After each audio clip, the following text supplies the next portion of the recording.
Специјалната јавна обвинителка Катица Јанева со ново писмо од притвор го известила Советот на јавни обвинители дека ја активира условината оставка, дознава телевизија 24.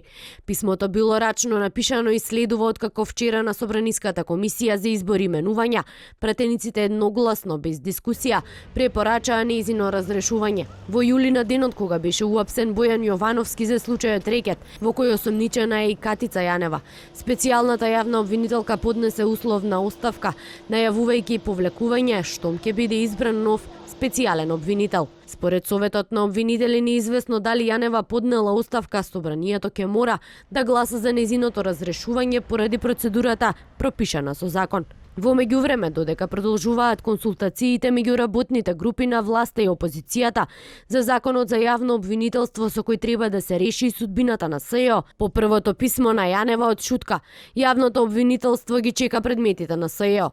Специјалната јавна обвинителка во средата преку писмо даде полномошно, со кое ги овластува обвинителите сите предмети на СЈО да ги предадат во јавното обвинителство. Вчера во Министерството за правда по писмото на Јанева се одржаа консултации за законот за јавно обвинителство со работната група.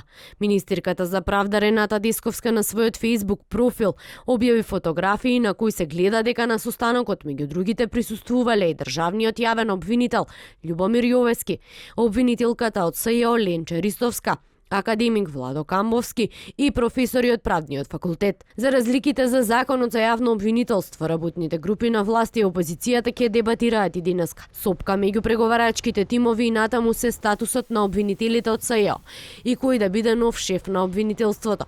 А можни се и нови преговори за предметите на СЈО, за кои како што објави телевизија 24 пред неколку дена. Работните групи веќе постигнале начелен договор. Според информациите од преговарачкиот тим на опозицијата, начелно бил постигнат договор во новиот закон да се вметне член кој ќе го регулира прашањето за предметите на СЈО, односно тие да бидат предадени на државното обвинителство, кое подоцна ќе решава за нивната судбина.